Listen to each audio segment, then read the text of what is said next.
ಎಲ್ರಿಗೂ welcome to Soumya's kitchen. So ಇಲ್ಲಿ ಏನು ನೋಡ್ತಾ ಇದ್ರಲ್ವಾ, ಇದು ಬಂದ್ಬಿಟ್ಟು ಫ್ಲ್ಯಾಕ್ ಸೀಡ್ ಅಥವಾ ಅಗಸೆ ಬೀಜ ಯೂಸ್ ಮಾಡಿರ್ತಕ್ಕಂಥ ಬೆಳ್ಳುಳ್ಳಿ ಖಾರ.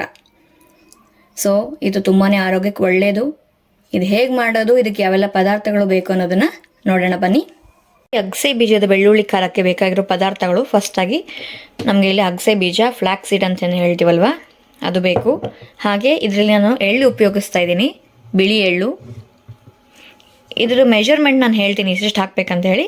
ಫಸ್ಟ್ ಯಾವ ಇಂಗ್ರೀಡಿಯೆಂಟ್ಸ್ ಎಲ್ಲ ಬೇಕು ಅಂತ ನೋಡ್ಕೊಂಬಿಡೋಣ. ಸೊ ಬಿಳಿ ಎಳ್ಳು ಆದಮೇಲೆ ಅಚ್ಕಾರದ ಪುಡಿ. ಇಲ್ಲಿ ಬೇಕಂದ್ರೆ ನೀವು ಬ್ಯಾಡಗಿ ಮೆಣಸಿನ್ಕಾಯಿ ಯೂಸ್ ಮಾಡ್ಕೋಬೋದು, ಬಟ್ ನಾನು ಇಲ್ಲಿ ಖಾರ ಪುಡಿನೇ ಯೂಸ್ ಮಾಡ್ಕೊತಾ ಇದ್ದೀನಿ. ಒಣಗಿದ ಕರಿಬೇವು, ರುಚಿಗೆ ತಕ್ಕಷ್ಟು ಉಪ್ಪು, ಸ್ವಲ್ಪ ಪುಡಿ ಇಂಗು, ಸ್ವಲ್ಪ ಅರಿಶಿಣದ ಪುಡಿ, ಜೀರಿಗೆ, ಒಣಕೊಬ್ಬರಿ. ಇಲ್ಲಿ ನಾನು ಒಂದು ಗಿಟ್ಕದಲ್ಲಿ ಕಾಲು ಭಾಗ ತೊಗೊಂಡಿದ್ದೀನಿ. ಒಣಕೊಬ್ಬರಿನ ಹೆಚ್ಚಿಟ್ಕೊಂಡಿದ್ದೀನಿ, ನೀವು ಬೇಕಂದರೆ ತುರ್ಕೋಬೋದು. ಹಾಗೆ ಇಲ್ಲಿ ಬೆಳ್ಳುಳ್ಳಿ ಖಾರ ಆಗಿರೋದ್ರಿಂದ 3 ಬೆಳ್ಳುಳ್ಳಿ ತೊಗೊಂಡಿದ್ದೀನಿ, ದೊಡ್ಡ ಸೈಜ್ನೇ ಬೆಳ್ಳುಳ್ಳಿ ತೊಗೊಂಡಿದ್ದೀನಿ. ಸೊ ಇದಿಷ್ಟು ಅಗಸೆ ಬೀಜದ ಬೆಳ್ಳುಳ್ಳಿ ಖಾರಕ್ಕೆ ಬೇಕಾಗಿರೋ ಪದಾರ್ಥಗಳು. ಈಗ ಮೊದಲನೇದಾಗಿ ಫಸ್ಟ್ ನಾವು ಇದನ್ನು ಫ್ಲ್ಯಾಕ್ ಸೀಡ್ನ ಮತ್ತು ಎಳ್ಳನ್ನು ಮೆಜರ್ ಮಾಡ್ಕೊಂಬಿಡೋಣ ಎಷ್ಟಕ್ಕಷ್ಟು ಅಂಥೇಳಿ. ಸೊ ನಾನಿಲ್ಲಿ ಈ ಸಣ್ಣದಾಗಿರ್ತಕ್ಕಂಥ ಕಾಫಿ ಲೋಟ ತೊಗೊಂಡಿದ್ದೀನಿ ಮೆಷರ್ಮೆಂಟ್ಗೆ. ಸೊ ನೀವು ಯಾವುದೇ ಮೆಷರ್ಮೆಂಟ್ ತೊಗೊಳ್ಳಿ, ಬಟ್ ಅದು ಈಕ್ವಲ್ ಆಗಿರಬೇಕು. ನಾವು ಏನು ತೊಗೊತೀವಲ್ವ ಅದು ಪ್ರಮಾಣ ಕರೆಕ್ಟ್ ಆಗಿರಬೇಕು. ಸೊ ಈಗ ಒಂದು ಬಟ್ಲಲ್ಲಿ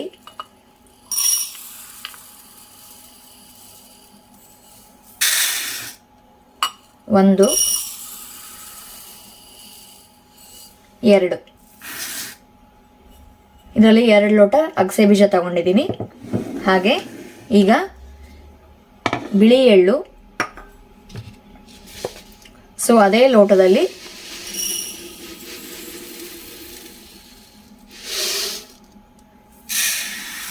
1 ಲೋಟ ಬಿಳಿ ಎಳ್ಳು, ಇಷ್ಟಾದರೆ ಸಾಕು. ಸೊ 2 ಅಗಸೆ ಬೀಜಕ್ಕೆ 1 ಬಿಳಿ ಎಳ್ಳು, ಇದು ಮೆಜರ್ಮೆಂಟು. ಸ್ವಲ್ಪ ಬೆಚ್ಚಗೆ ಮಾಡ್ಕೊಳ್ಳೋಣ, ಅಷ್ಟೇ ಸಾಕು. ಈಗ ಒಂದು ಪ್ಯಾನ್ ಬಿಸಿ ಮಾಡೋಕ್ಕೆ ಇಟ್ಕೊಂಡಿದ್ದೀನಿ. ಸೊ ಸ್ವಲ್ಪ ಬಿಸಿ ಆಗಿದ ತಕ್ಷಣ ಈಗ ಫಸ್ಟು ಈ ಅಗಸೆ ಬೀಜನ, ನಾವು ಫ್ಲ್ಯಾಕ್ ಸೀಡ್ ಅಂತೀವಲ್ವ, ಅದನ್ನು ಹುರ್ಕೊಂಬಿಡೋಣ. ತೀರಾ ಏನು ರೋಸ್ಟ್ ಆಗೋ ಥರ ಹುರ್ಕೊಳ್ಳೋದು ಬೇಕಾಗಿಲ್ಲ, ಸುಮ್ಮನೆ ಒಂಚೂರು ಇದು ಸ್ವಲ್ಪ ಚಟಪಟನ್ ಸಿಡಿಯುತ್ತೆ, ಬೆಚ್ಚಗೆ ಮಾಡ್ಕೊಂಡ್ರೆ ಸಾಕು, ತುಂಬ ರೋಸ್ಟ್ ಮಾಡ್ಕೊಳ್ಳೋದು ಬೇಡ. ಈ ಫ್ಲ್ಯಾಕ್ ಸೀಡ್ಸಲ್ಲಿ ತುಂಬಾ ಅಡ್ವಾಂಟೇಜಸ್ ಇದೆ ತಿನ್ನೋದ್ರಿಂದ. ಇದರಲ್ಲಿ ಫೈಬರ್ ಕಂಟೆಂಟ್ ಜಾಸ್ತಿ ಇರೋದ್ರಿಂದ ಸೊ ಕಾನ್ಸ್ಟಿಪೇಷನ್ ಪ್ರಾಬ್ಲಮ್ ಕಮ್ಮಿ ಆಗುತ್ತೆ ಡೈಲಿ ಕನ್ಸಂಪ್ಷನಿಂದ. ಹಾಗೆ ಮೇಯ್ನಾಗಿ ನಮ್ಮ ದೇಹದಲ್ಲಿ ಬ್ಯಾಡ್ ಕೊಲೆಸ್ಟ್ರಾಲ್ ಏನಿರುತ್ತಲ್ವ, ಸೊ ಅದನ್ನು ಕಮ್ಮಿ ಮಾಡೋಕ್ಕೆ ಸಹಾಯ ಮಾಡುತ್ತೆ LDL. ಜೊತೆಗೆ ಟ್ರೈಗ್ಲಿಸರೈಡ್ಸ್ನ ಮೇಂಟೈನ್ ಮಾಡೋದಕ್ಕೆ ಹೆಲ್ಪ್ ಆಗುತ್ತೆ ಇದು. ಲಿವರ್ಗೆ ತುಂಬಾ ಒಳ್ಳೆಯದು. ಹಾಗೆ ಹೆಣ್ಮಕ್ಳಲ್ಲಿ ಈ ಈಸ್ಟ್ರೋಜನ್ ಏನಿದೆಯಲ್ವ, ಅದನ್ನು ಮೇಂಟೈನ್ ಮಾಡೋದಕ್ಕೆ ಸಹಾಯ ಮಾಡುತ್ತೆ ಇದು.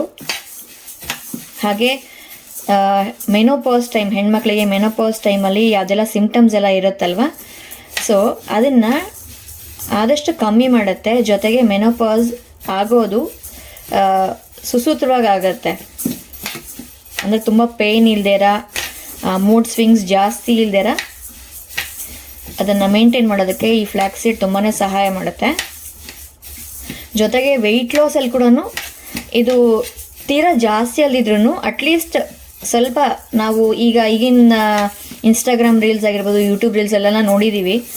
ಸೊ ವೆಯ್ಟ್ ಲಾಸ್ಗೆ ಫ್ಲ್ಯಾಕ್ ಸೀಡ್ ನೆನೆಸ್ಬಿಟ್ಟು ಅದನ್ನು ಕುಡಿಯೋದು ಆಗಲಿ, ಅಥವಾ ಫ್ಲ್ಯಾಕ್ ಸೀಡ್ ಪುಡಿ ಮಾಡ್ಕೊಂಡು ಕುಡಿಯೋದು.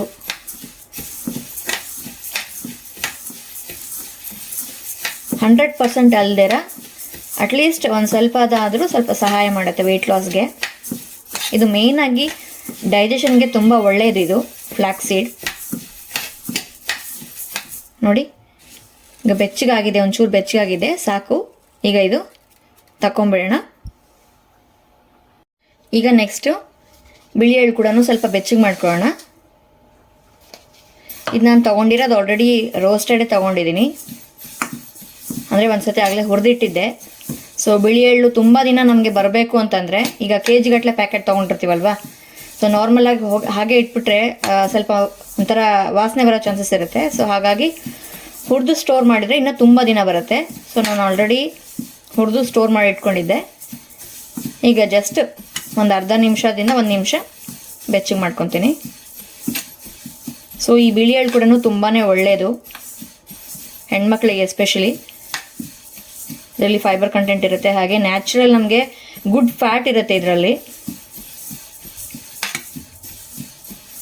ಸೊ ಈಗ ನಾವೇನು ಮಾಡ್ತಾ ಇದೀವಲ್ಲ, ಈ ಫ್ಲ್ಯಾಕ್ಸ್ ಸೀಡ್ ಬೆಳ್ಳುಳ್ಳಿ ಖಾರ, ಇದು ಎಸ್ಪೆಷಲಿ ಬಾಣಂತಿಯರಿಗೆ ಅಂತ ಮಾಡ್ತಾರೆ. ನಾರ್ಮಲ್ ಬೆಳ್ಳುಳ್ಳಿ ಖಾರ ಮಾಡ್ತಾರೆ, ಬರೀ ಏನಂದರೆ ಈ ಫ್ಲ್ಯಾಕ್ಸ್ ಸೀಡ್ ಇಲ್ಲದೇ ಇರ ಇದನ್ನು ಕೂಡ ಕೊಡ್ತಾರೆ. ತುಂಬಾ ಒಳ್ಳೆಯದು ಬಾಣಂತಿಯರಿಗೆ.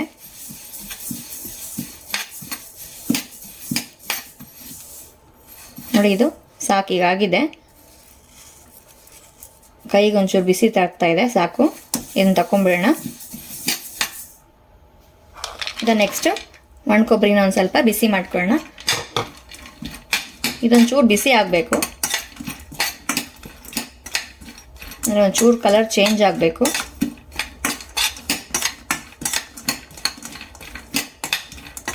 ಸೊ ಒಣ ಕೊಬ್ಬರಿನೂ ತುಂಬಾ ಒಳ್ಳೆಯದು ನಮ್ಮ ಆರೋಗ್ಯಕ್ಕೆ. ಇದರಲ್ಲಿ ಕೂಡ ನ್ಯಾಚುರಲ್ ಫ್ಯಾಟ್ ನಮ್ಮ ದೇಹಕ್ಕೆ ಬೇಕಾಗಿರುತ್ತೆ ಇದರಲ್ಲಿ.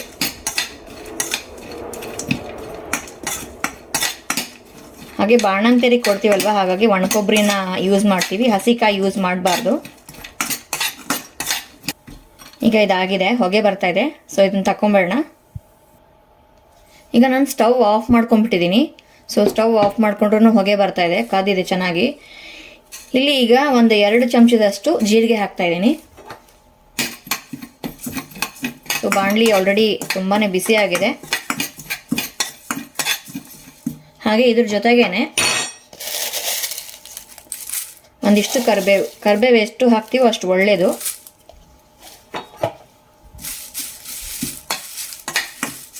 ಕಂಪ್ಲೀಟ್ ಒಂದು ಹಿಡಿಯಷ್ಟು ಹಾಕಿದ್ದೀನಿ ಕರಿಬೇವು.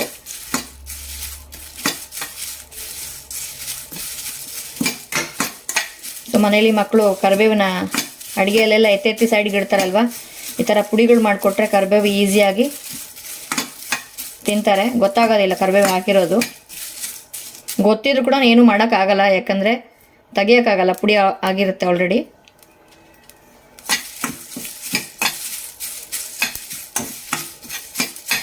ಈಗ ಇದಕ್ಕೇನೆ ಈ ಬೆಳ್ಳುಳ್ಳಿ ಏನು ತೊಗೊಂಡಿದ್ದೀವಲ್ಲ 3 ಎಸಳು, ಇದನ್ನು ಹಾಕ್ಕೊಂಬೇಡ. ಒಂಚೂರು ಬೆಚ್ಚಗೆ ಮಾಡೋಣ. ತೀರಾ ಹಸಿದು ಇರಬಾರ್ದು ಬೆಳ್ಳುಳ್ಳಿ ಅಂತೇಳ್ಬಿಟ್ಟು ಒಂಚೂರು ಹುರಿತಾ ಇರೋದು.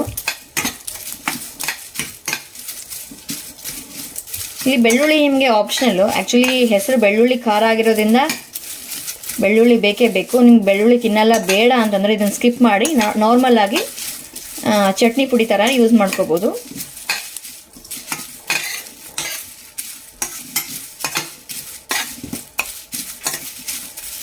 ಸಾಕು. ಈಗ ಇದನ್ನು ತಗೊಂಬಿಡೋಣ.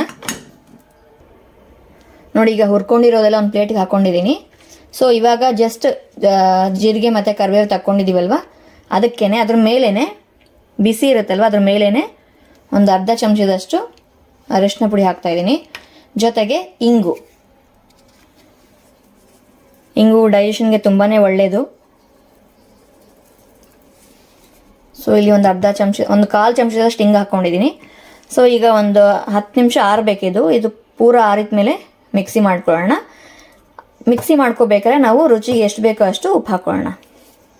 ನೋಡಿ ಈಗ ಇದು ಆರಿದೆ. ಇದನ್ನೆಲ್ಲ ಈಗ ನಾನು ಮಿಕ್ಸರ್ ಜಾರ್ಗೆ ಹಾಕ್ಕೊಂಡಿದ್ದೀನಿ. ಈಗ ಇದಕ್ಕೆ ರುಚಿಗೆ ಎಷ್ಟು ಬೇಕೋ ಅಷ್ಟು ಉಪ್ಪು ಮತ್ತು ಖಾರ ಪುಡಿನ ಹಾಕ್ಕೊಳ್ಳೋಣ. ಇಲ್ಲಿ ನಾನು 2 ಚಮಚದಷ್ಟು ಉಪ್ಪು ಹಾಕೋತಾ ಇದ್ದೀನಿ. ನೋಡಿ ಈ ಸ್ಪೂನಿಂದ ಹಾಕೋತಾ ಇರೋದು. ಮತ್ತು ಕಮ್ಮಿ ಆದರೆ ಹಾಕ್ಕೊಳ್ಳೋಣ, ಜಾಸ್ತಿ ಆದರೆ ಕಷ್ಟ.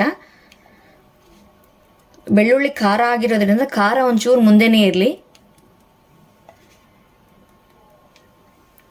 ಆಲ್ಮೋಸ್ಟ್ ಇದರಿಂದ 1 ಚಮಚ ಹಾಕಿದ್ದೀನಿ.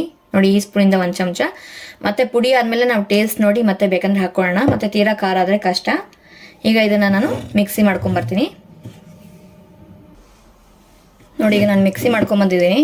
ಈ ಥರ ತರಿ ಆಗಿದೆ.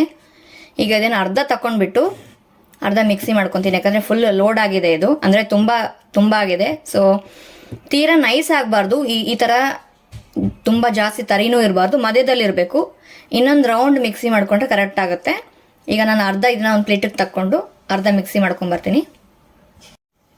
ನೋಡಿ, ಈಗ ಮಿಕ್ಸಿ ಮಾಡ್ಕೊಂಬಂದಿದ್ದೀನಿ, ಅರ್ಧ ಪ್ಲೇಟಿಗೆ ತೆಗೆದಿಟ್ಕೊಂಡಿದ್ದೀನಿ, ಅರ್ಧ ಮಿಕ್ಸಿ ಮಾಡಿದ್ದೀನಿ. ಇದು ಪರ್ಫೆಕ್ಟ್ ಕನ್ಸಿಸ್ಟೆನ್ಸಿ, ಇಷ್ಟಿರಬೇಕು ಪುಡಿ. ತೀರಾ ನೈಸ್ ಆಗಬಾರ್ದು ಆ್ಯಂಡ್ ನೈಸ್ ಆಗೋದು ಇಲ್ಲ ಕೂಡ. ಇದು ನಿಮ್ಗೆ ಆದರೆ ಮುದ್ದೆ ಆಗುತ್ತೆ ಆಗಲಿ, ನೈಸ್ ಪುಡಿ ಆಗೋದಿಲ್ಲ, ಇಷ್ಟೇ ಆಗೋದು. ಇಷ್ಟಿದ್ರೆ ಸಾಕು. ಈಗ ನಾವು ಮಿಕ್ಕಿರೋ ಅರ್ಧ ಮಿಕ್ಸಿ ಮಾಡ್ಕೊತೀನಿ. ನೋಡಿ, ನಮ್ಮ ಫ್ಲ್ಯಾಕ್ಸ್ ಸೀಡ್ ಚಟ್ನಿ ಪುಡಿ ಅಥವಾ ಬೆಳ್ಳುಳ್ಳಿ ಖಾರ ರೆಡಿ ಆಗಿದೆ. ಸೊ ನಾವು ತಗೊಂಡಿರೋ ಅಳತೆಗೆ ಇಷ್ಟು ಬಂದಿದೆ, ನೋಡ್ತಾ ಇರ್ಬೋದು. ಈ ಬೌಲ್ ತುಂಬ ಆಗಿದೆ ಪರ್ಫೆಕ್ಟಾಗಿ. 2 ಲೋಟ ಫ್ಲ್ಯಾಕ್ಸ್ ಸೀಡ್ ಅಥವಾ ಅಗಸೆ ಬೀಜ, ಜೊತೆಗೆ 1 ಲೋಟ ಬಿಳಿ ಎಳ್ಳು, ಒಂದು ಸ್ವಲ್ಪ ಒಣಕೊಬ್ಬರಿಗೆ, ಇದು ಇಷ್ಟಾಗಿದೆ. ಆರಾಮಾಗಿ ಏನಿಲ್ಲ ಅಂದರೂ 15 ದಿನದಿಂದ 1 ತಿಂಗಳವರೆಗೂ ಇಟ್ಕೊಂಡು ತಿನ್ಬೋದು ಇದನ್ನು. ಸೊ ಆದಷ್ಟು ಫ್ರೆಶ್ ಆಗೇ ಮಾಡ್ಕೊಳ್ಳೋಣ, ಯಾಕಂದರೆ ಇದು ಒಣಕೊಬ್ಬರಿ ಹಾಕಿರೋದ್ರಿಂದ, ಬಿಳಿ ಎಳ್ಳು ಹಾಕಿರೋದ್ರಿಂದ ಸ್ವಲ್ಪ ತುಂಬ ದಿನ ಇಟ್ಟರೆ ವಾಸನೆ ಬರೋ ಚಾನ್ಸಸ್ ಇರುತ್ತೆ. ಫ್ರಿಜ್ಜಲ್ಲಿ ಸ್ಟೋರ್ ಮಾಡೋಂಗಿದ್ರೆ ಆರಾಮಾಗಿ 1-2 ತಿಂಗಳು ಯೂಸ್ ಮಾಡ್ಕೋಬೋದು. ಹೊರಗಡೆ ಇಟ್ಟರೆ ಮಾತ್ರ ಮ್ಯಾಕ್ಸಿಮಮ್ 1 ತಿಂಗಳು ಯೂಸ್ ಮಾಡ್ಕೋಬೋದು. ಸೊ ಆಗೋಗಿದ ತಕ್ಷಣ ಇಮಿಡಿಯೇಟಾಗಿ ಮಾಡ್ಕೊಂಡ್ರೆ ಆಯಿತು. ನೋಡಿದ್ರಲ್ಲ, ತುಂಬ ಈಸಿ ರೆಸಿಪಿ ಇದು, ತುಂಬಾ ಒಳ್ಳೆಯದು ಆರೋಗ್ಯಕ್ಕೆ. ಸೊ ಇದೇನು ಹೇಗಾಗಿದೆ ಅಂತ ಒಂದು ಸ್ವಲ್ಪ ಟೇಸ್ಟ್ ಮಾಡಿ ನೋಡೋಣ.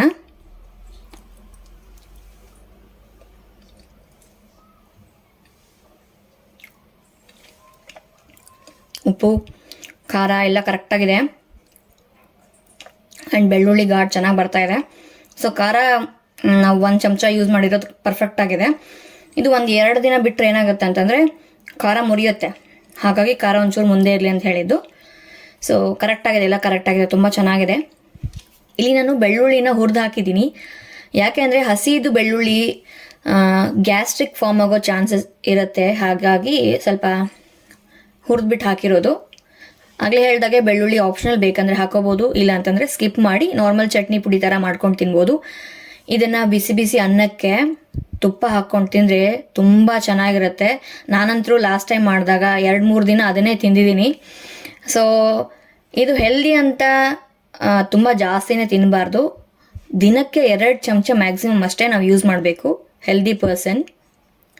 ಸೊ ಚೆನ್ನಾಗಿದೆ, ಟೇಸ್ಟಿಯಾಗಿದೆ ಅಂತ ಹೇಳಿಬಿಟ್ಟು ಸುಮ್ಮನೆ 3 ಹೊತ್ತು ಅದನ್ನ ಹಾಕ್ಕೊಂಡು ತಿಂದರೆ ಆರೋಗ್ಯ ಕೆಡೋ ಚಾನ್ಸಸ್ ಇರುತ್ತೆ. ಹಾಗಾಗಿ ತುಂಬಾ ಒಳ್ಳೆಯದು. ಜೊತೆಗೆ ಇಡ್ಲಿಗೆ, ಬಿಸಿ ಬಿಸಿ ಇಡ್ಲಿಗೆ ತುಪ್ಪ ಹಾಕ್ಕೊಂಡು ಈ ಪುಡಿ ಹಾಕ್ಕೊಂಡು ತಿಂದರೆ ಚೆನ್ನಾಗಿರುತ್ತೆ, ಮೇಲೆ ಉದುರಿಸ್ಕೊಂಡು. ಹಾಗೆ ದೋಸೆ ಮಾಡಿದಾಗ ಚಟ್ನಿ ಇಲ್ಲ ಅಂತಂದರೆ ದೋಸೆ ಮೇಲೆ ಇದನ್ನು ಉದುರಿಸ್ಕೊಂಡು ಸ್ವಲ್ಪ ತುಪ್ಪನೋ ಅಥವಾ ಬೆಣ್ಣೆನೋ ಹಾಕ್ಕೊಂಡು ತಿಂದರೆ ತುಂಬ ಚೆನ್ನಾಗಿರುತ್ತೆ. ಚಪಾತಿಗೂ ಒಳ್ಳೆ ಕಾಂಬಿನೇಷನ್, ಜೋಳದ ರೊಟ್ಟಿಗೂ ಒಳ್ಳೆ ಕಾಂಬಿನೇಷನ್, ಅಕ್ಕಿ ರೊಟ್ಟಿಗೂ ಒಳ್ಳೆ ಕಾಂಬಿನೇಷನು.